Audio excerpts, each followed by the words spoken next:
everybody, and welcome to episode 66 of On the Road with AutoTrader, where we make car stuff simple for Canadians. My name is Jodi Lai, and I'm the editor-in-chief of AutoTrader. And my name is Dan and I am AutoTrader's road test editor. And I just want to say, Jodi, after the last version of Am I the Jerk, and we talked about it when we came into the studio this morning about how there was like a lot of swearing in that one. Oh, yeah. And you know, that had to be edited out. So I do want to give our producer, Chris Dupuis, a shout out for, you know, always being on top of stuff here at 1990 Studios. I do want to say, Chris Dupuis, we appreciate you.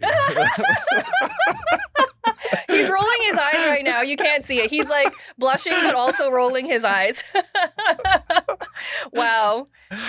But I'm serious. As much as I was joking, I'm serious. That was a good one. Yeah. So today, Dan and I are going to be talking about could EVs be over before they even start? And so many people in our industry, so many people that we work with have been asking us this question, but we've also never done a full episode on it. We've done lots of EV episodes, but things are changing so quickly. Yeah. And so this is just like a whole new topic that, you know, we've never really discussed like this before, but it's something I think a lot of people are interested in. Yeah. So I'm not going to dangle the carrot for too long. Like, are EVs over before they really get started? No. I mean, let's be real. That was a very clickbait title, but it worked. Yeah. Like the whole idea that, you know, do I think they're perfect? And you can go back and listen to any one of the EV episodes that Jodi and I have done over the last couple of years. You know, they're not perfect. They're getting better. You know, with each passing year, you're getting more range, more efficiency, just better overall, and the prospect of, you know, improved battery technology. I mean, a good example that I drove recently is the Audi Q4 e-tron, right? So it's got like, I can't remember, but it's like something, you know, for the all-wheel drive version, it's some significant jump, like 60 kilometers more range. It's not a different battery pack. It's just the chemistry. That doesn't factor in solid state batteries, which should be around the corner, that use like glass or ceramic. They're more, you know, conducive to like the battery, the chemistry that makes it all work, right? It's less volatile. Exactly. Yeah. Like temperature fluctuation, they're not affected by. It's going to be a game changer. Yeah. Jodi did a video. They're faster to charge as well. Jodi did a video on like, you know, game-changing EV technology that's around the corner, and that's one of the topics that she discussed. You guys can watch that. The point being that they're getting better, but more than that, the investment that has been made by automakers globally in this shift to emissions-free vehicles has been like astronomical. You're talking hundreds of billions, trillions of dollars to this point. So no, they're not going to just suddenly be like, sentiment has shifted. People aren't buying them as much, so we're going to pivot. Pulling the plug, as we say. Oh, that was good. That was a real me moment. But the point being that it's also not up to the automakers. Like, government regulation is what is leading the way here. Okay. So let's step it back a little bit. Let's give them a little bit of context. So at the tail end of last year, there was like some big news in Canada about government EV mandates that weren't new, by the way. They existed before, but something changed at the end of last year where everyone was talking about it all of a sudden. And those kind of mandates were that all new passenger vehicles by 2035 would need to be electric. Or like a plug-in hybrid with, I think it's a minimum of like 75 kilometers. Something like that. And obviously a lot of people were up in arms about that. And back then we said that it was an ambitious target and we were not very optimistic that they would reach those targets. Yeah, and I still think that's the case. Although, yes. Like I said then, and I'll say it now, like you got to start somewhere. And of course, you know, aim high, and then whatever you settle on, you're going to be like, okay, well, we made good progress, and now let's see how we can continue down that path. But the shift in sentiment towards EVs, whether it was that announcement, whether it's affordability, I don't know exactly what caused it, but there has been a serious decline in EV interest. Yep. in consideration. And I think you have some notes here from our own internal data. Yeah, so AutoTrader every year does EV research where we poll regular Canadians about what their sentiment is for either purchasing an electric vehicle or if they have or if they haven't. So in April of this year, EV interest declined for the second year in a row. It was 68% in 2022, and in 2023, it dropped to 56%. And that means people who were surveyed if they would consider it an EV or not. Back when we heard about this announcement late last year, all of a sudden we saw a lot of automakers making very public pledges to be fully electric by a certain date. And for a lot of automakers, that was 2030, 2035, right? Just as an example, Jaguar said 2025. Mercedes, Genesis, Maserati, and Lexus said that they would be fully electric by 2030. Alfa Romeo said 2027, Chrysler said 2028. Even brands like Aston Martin and Bentley, which, gas engines are part of their DNA, and I always thought that they would always be part of their DNA. Even brands like that were pledging to be all electric by 2030. A lot of brands didn't commit. Toyota, Honda, Hyundai, Ford, a lot of automakers didn't commit to that.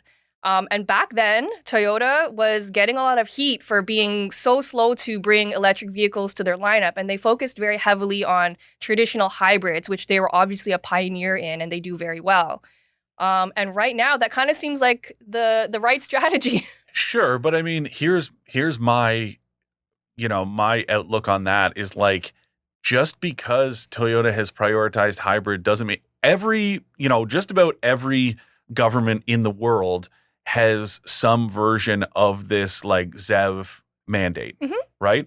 In the UK, for example, where Toyota only sells hybrids, that it's 2030 to be 100% of new vehicle sales. The fact that Toyota only has one gas power or one electric vehicle and the rest of them are hybrid, which is a combination of gas and electric, is so concerning to me. And sure, some people might say, well, that's because Toyota must know something that the rest of us don't or whatever, but I don't think that's it. I've talked about it before that I think like the contentious relationship with, traditionally with Japan and China, Japanese companies don't want to be overly reliant on China for, the minerals and raw earths needed for batteries. And it's easier to have a bunch of these small batteries and hybrids versus going all electric and then being kind of at the mercy of that supply chain. I think Toyota's waiting for investment in countries like Canada, which we're seeing a lot of, promises and investment here, some of which are already Ford has delayed production of EVs at its plant in Oakville, Ontario. GM too, I think, has pulled back. Northvolt, which is a Swedish, I think, battery company that's building a battery plant in Montreal, has suddenly scaled back its plant. So, I mean, we're seeing this everywhere. But even so, government regulation is dictating what happens. But also, like, automakers, I hate this surprise, right? It's like Toyota, sometimes you have to kind of take the torch and run with it. And Tesla is a great example of this. Tesla built the supercharger network, has continued to roll out these stations because it knew that, hey, we can't just build EVs if people don't have a place to plug them in, then what's the point? To a certain degree, Toyota had that same opportunity with hydrogen, and to this point has not taken the torch and run with it, right? Because the Mirai, lots of merits, people that drive them like them. You've driven one, I think, right? Yep. And you were like, yeah, it's really cool. But the reality is they're only able to exist in BC and Quebec, and barely so in Quebec. Right. Because that's where the only hydrogen stations are. Why Toyota didn't think, you know what, we should get out ahead of this. We should build or partner with someone and roll out these hydrogen filling stations so that we can sell these cars everywhere, because those count as zero emission vehicles. Hydrogen, if 2035 hit, and 100% that's still the mandate, hydrogen vehicles would qualify, and you could go buy one of those, which is probably the closest zero emissions vehicle to a gas powered vehicle right now, except for plug-in hybrids, of course. Right. And I mean, the thing is with hydrogen is that it's fast to refuel. There's no emissions. You're not burning gas. And so anyway, there was a lot of problems with the infrastructure and it's not there yet. And nobody ever invested the resources to make that happen. And so Volvo, for example, was one of the first automakers to pledge to be fully electric by 2030. Went hard on that They went so hard on it. Yeah. And now Volvo is kind of one of the first automakers to scale back those plans. Yes. But they're not alone, right? Like Mercedes has also scaled back their plans. And pretty much every other automaker will follow suit. It's just that Volvo happens to be the first one. Yeah. So they're getting all the heat, right? But it's a really interesting time now because so many vehicles that are gas-powered have been discontinued in preparation for what we thought was going to be, or we were told was going to be an EV revolution. Yeah. And now we're in this awkward stage where we got rid of all these gas cars. There's all these new electric cars coming out, but not a lot of people have appetite to buy them. So where does that leave us? Yeah, it's kind of this awkward moment where nobody really knows what to do. It's almost like the collective like, okay, now what? Yeah. But again, this goes back to what I said before about needing, an electrification czar, somebody that's going to sit there and kind of demand and hold automakers and government agencies accountable for this transition. I also want to go back to investment for a second. Mm-hmm. I remember earlier this year, like, okay, we just talked about how the fact that the title of this episode is like a little bit of clickbait, but it's not over the top. Mm-hmm. But I remember, first quarter results, financial results for Ford came in, and every publication, whether it was like a business publication or an automotive publication, had this, these headlines screaming, Ford is losing, Ford's financial reports indicate it's losing $70,000 for every EV sold. And it's so annoying because what these publications did is they saw that Ford reported a loss of I think it was $215 million US, something like that. And then did a quick calculation of how many EVs Ford sold and went, oh my God, look at how much money it's losing. And then people took it and ran with it. Right. But so much, the vast majority of that money was R&D money. That to me is like saying when McDonald's first opened, the capital investment to open that first McDonald's location, let's just say it was, $50,000 because it was way back in the day. Were you going to sit there and say, oh my God, over the first year, McDonald's lost $800 for every burger that it sold? Of course not, because that's not how the real world works. It's not fair to frame it in that way, just because that's how businesses go. Exactly. But people somehow, and this again, I think is part of that shifting sentiment, right? Anything that can be used as fuel to punch down on EVs and to make them out as the devil's work mm-hmm. is people are jumping all over it. So that one really annoyed me. And now this one, it was a little more under the radar, but with Volvo kind of quietly saying, 2030, maybe not. I think people are going to jump on that as well and say, look, see, this is proof. We were right. But it's regardless, what the hell are you going to do? And just to reiterate that we do every time we talk about this, the government, I don't care. I talked to a lady at my aunt and uncle's house last Christmas. I wanted to scream.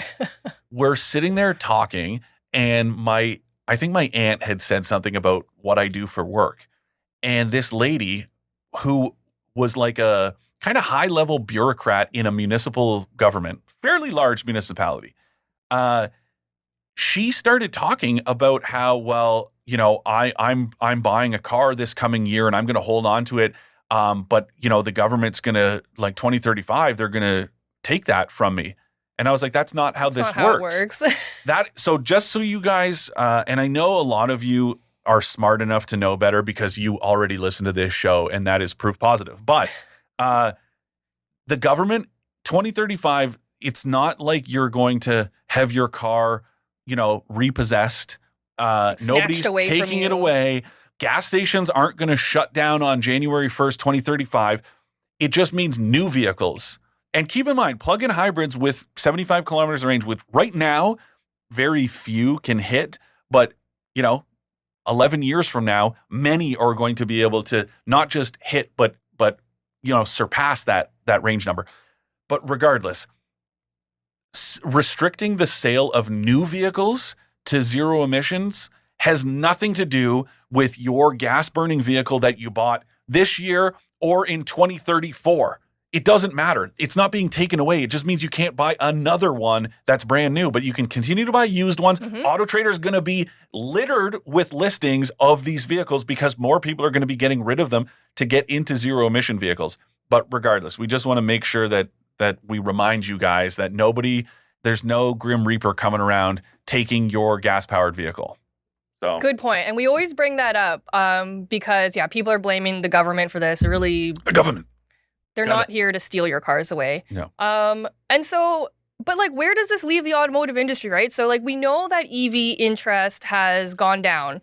When it reached its peak during COVID, gas prices, it was when gas prices went really, really high randomly, when people started going back to work. Gas prices shot up.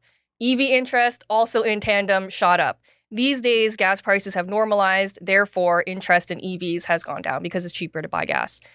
There's also, macroeconomic factors like high interest rates and inflation mean that car buyers are a lot more sensitive to pricing right now. Hold on, though. Can we I want to talk about that because I don't want to say it's a false flag, but I take issue with it because you're right in a sense. People go, oh my God, I'm not going to buy that. Use the Tesla Model S as an example, right? I'm not going to buy that. That thing's almost $100,000. And you're like, yeah, I get it, man. It's expensive. Yeah, no, that's not for me. I can't, I'm staying away from those expensive EVs. Oh, so what are you going to buy instead? Oh man, check out my Ford F-150 Platinum. Which also costs the same amount of money. It blows my mind. For sure. So I think it's a little bit of, people use it as it's too expensive. It's like how they choose to spend their money, which you're free to do what you want. But, you can't lie to us. You shouldn't lie to yourself about what you're doing, why you're making these decisions. Again, I think that this idea that the investment has been made, yeah, you're right. We're caught in this really awkward time. Do I think maybe if you look back, call it whatever, 110, 120 years ago, there were all of these little tiny automakers that some of them existed for a couple of years. Some of them existed for a couple decades, right? But the industry, it's a little bit of there was just attrition and people, the brands that couldn't make it fell to the wayside and whatever. I think we're in that time maybe now where such a fundamental shift in the auto industry is happening that there are, it's going to be a little bit of sink or swim. Not that it's necessarily in the control of these brands, but as we hit this pause where people are in this panic and don't know what to do, and automakers are responding by saying, oh, we're going to prolong the lifespan of these vehicles. And it's okay, I think we're going to see a lot of consolidation. We're going to see some brands disappear. Yeah. And that's just the reality. I mean, let's look at Jaguar, for example. They have discontinued almost all of their vehicles in preparation for their commitment to become EV fully by 2025, which is next year. That's happening in no time at all, right? And so there's no more F-Type. They even discontinued the I-Pace, which was their only electric vehicle. So right now, they're literally only selling one vehicle. Yeah. So what is a brand like Jaguar supposed to do next year, knowing that, okay, people aren't super interested in buying EVs, and we have one car to sell? Yeah. But I mean, the same, even because Jaguar, unfortunately, has kind of just fallen to the back corner. And this is kind of industry, proof of it, right? But look at Dodge, right? Yeah. Yes, Dodge has the Charger coming out, next fully electric. Yeah, next year. But that's pretty much it. You've got the Hornet and that thing. Chrysler is another brand. What does Chrysler have right now? There's that, I can't remember the name of the EV. Is it no, not the Crossfire. That was that old thing. I can't remember the name of it, but there's a Chrysler EV concept that's supposed to become reality, but it's like, I don't know what the hell's going on at Stellantis, but like, it's weird. It's and a it ain't weird good. time. It's a really weird time right now. And so it leaves me thinking, like, is it possible that Jaguar as a brand could just disappear because they literally have nothing to sell right now? Yeah. And there's been so much investment in Land Rover, which is its sister brand. And they don't have a full EV. They have plug-in hybrids. And that's the thing about where we are now is that even though interest in EVs has gone down, interest in regular hybrids and plug-in hybrids has increased according to AutoTrader's EV research. But honestly, plug-in hybrids only work for a very specific amount of people. I think that will change. My personal opinion is that given the fact that they will be able to, stay on the market, on the new vehicle market past 2035, I think there's going to be more appeal.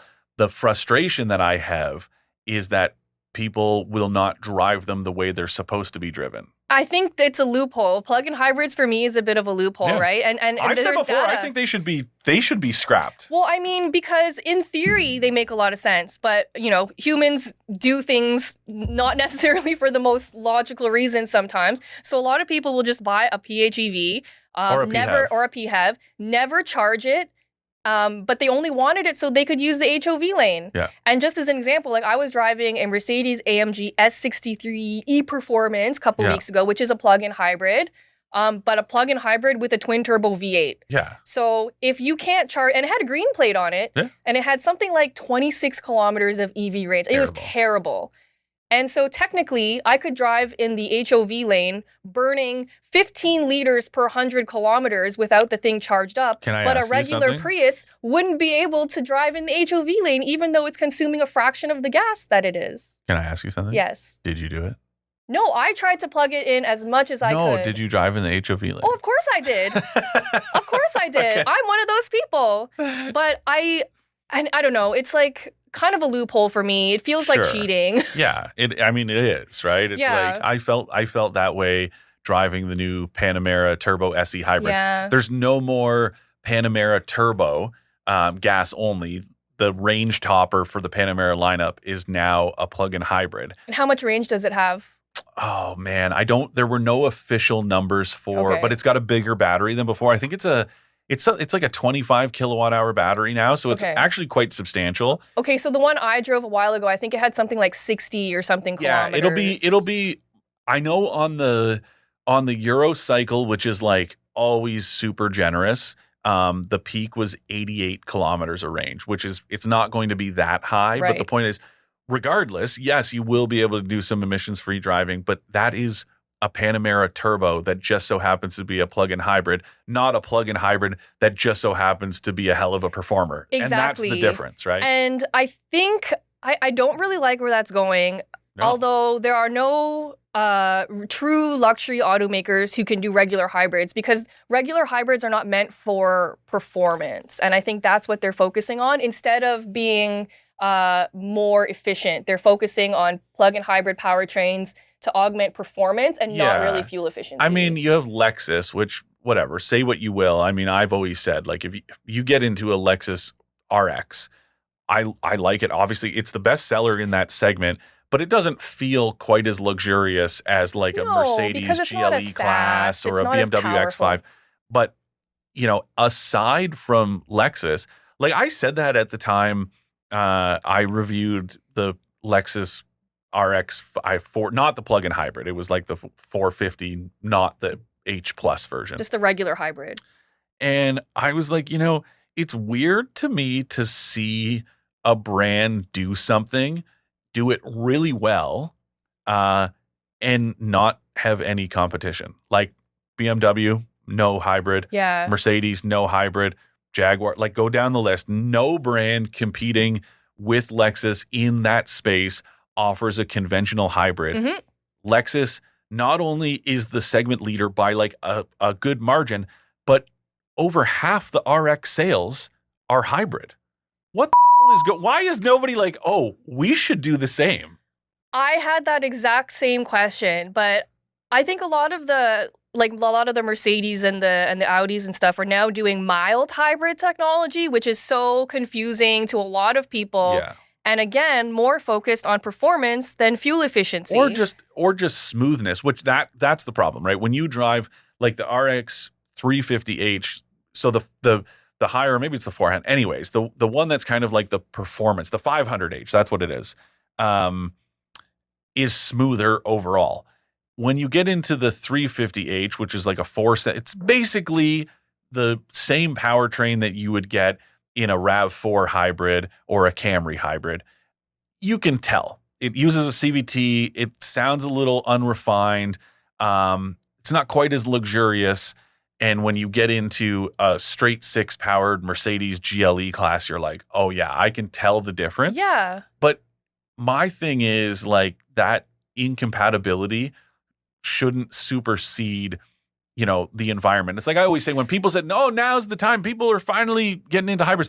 Yeah, you should have done that 10 years ago. If we would have adopted hybrids en masse earlier, I think we maybe would have seen longer, like a later rollout for EVs. Rollout and a later regulation, a later mandate for a government saying 2035 or 2030 in the UK.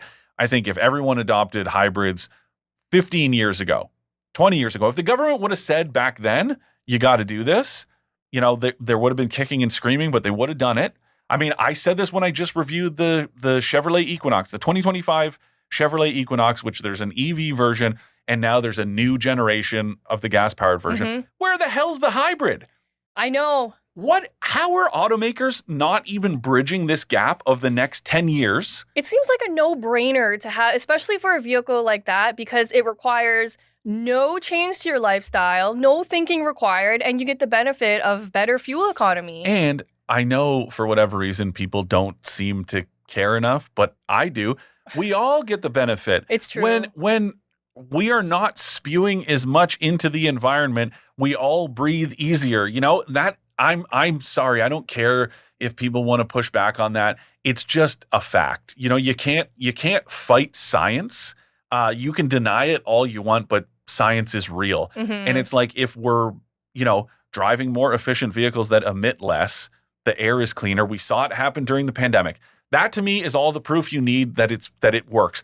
When the pandemic hit and people weren't driving to work, all of a sudden you could breathe and the air was clear. In LA, there wasn't that ugly, nasty smog over everything. Yeah. Right?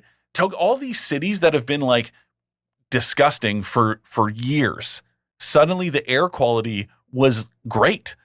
So it's like if we all drove hybrids, then you wouldn't have this issue be as kind of like current as it is. We would maybe be able to kick the can down the road a little bit further. Yeah, like 10 years, 15 years maybe. Guess what, everybody? We kind of messed up. We kind of messed up, but I also don't feel like it's always up to the consumer, right? Like I feel like if they gave me the chance, as much as I try to do what's best in my case for the environment, I love a big old V8. And there's certain sacrifices that I will make.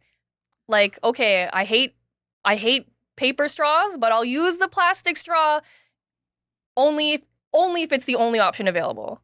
What about no straw?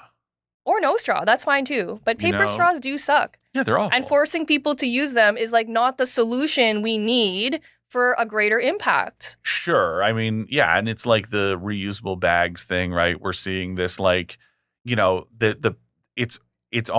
going in the opposite direction because they're not, at least with a plastic bag you know me, I'm a craft beer guy. Single-use plastic is going away. That's why we have paper straws. Now those little recyclable snap-on like beer holders that if you go to a craft brewery and they sell you the beer and it comes in a 4 or a 6, those are on the chopping block. And the government says those are single-use plastic, but they're not. But you reuse them, don't you? Yeah, and if you bring them to the brewery, they'll reuse them. Fairweather in Hamilton, if you bring them back, they charge a 25-cent deposit, but that means if you bring them back, as long as they're the same brand and the ones that they use. You and I went that one time, and I got $25 because I put them in the crisper drawer in my beer fridge. You had a stack of these. Yeah. So it's like, that's not single use. Yeah. I reuse them, breweries reuse them, but the government's saying, nope, that's single use plastic. Got to get rid of it. So now they're going to these like awful cardboard ones that when they get wet, they disintegrate. And then your cans go flying. Exactly. Anyways, so the point is, I understand what you're saying. And yeah, I don't always think it comes down to the consumer. But again, the government, Canadian government, US, UK, everywhere, governments around the world should have said sooner, you gotta do something about this problem. Yeah, absolutely. I think we're running out of time, but I did want to bring up one more thing. Is that I think the onus should be on a lot of the bigger corporations, and you're driving a Mercedes E-Sprinter soon, which you're really hyped on. Oh my God, I said to you before, the government should say to all of these couriers, FedEx and Canada Post and every single one of them, if the vehicle doesn't leave the city limits, it has to be electric. That again would be an easy solution to be like, well, guess what? Now, sure, it's only in the downtown core, but that's where it kind of matters the most. Like, you notice emissions more when you're walking. When we go to the office and we go out for lunch and there's like a big stinky truck beside you, just idling. It's like, it's noticeable when that goes away. Oh, absolutely. And you had talked to a guy who was driving an electric drop. Yeah. I asked him about because he had just, and he was like, I don't know. He goes, I don't really keep an eye on range because my route is just within the downtown core. And he goes, I have to plug it in once every 2 weeks. And that to me seems like a no-brainer for companies and corporations. That also means the initial investment is much higher to buy an electric Sprinter versus a gas-powered one. They'll get rebates for it. And the return on that investment is going to hit much quicker. Absolutely. Anyways. And the benefit is so tangible. Yeah, anyway, I wanted to end with that because I think it's one of your best points, one of your best arguments. Wow. Before our Ask an Expert segment, here is a message from your friends at AutoTrader. Having trouble finding your perfect car at the perfect price? The answer is AutoTrader. Car prices are dropping across Canada, and AutoTrader has hundreds of thousands of new and used cars to choose from. Get a great deal on your perfect car by visiting AutoTrader today. Today's Ask an Expert is a short one. Okay. We got a question that says, is there a safe aftermarket way to disable engine stop-start systems in older cars? No. So I would never recommend doing that. Even though it's like a line of code, I really don't want to be messing around with code in cars because A, it could void your warranty. And what's the downside? Yeah, like start is kind of annoying, but the benefit is you're saving gas. So there's really no downside. I don't know. I'm sorry. No, there's no safe way to do it. Don't try to flash the computer, plug in some scanner that you found on, Amazon that says it can do it. That is an integrated emissions control system. That's no different than you being like, is there a way for me to, defeat the O2 sensor? Like when it's right.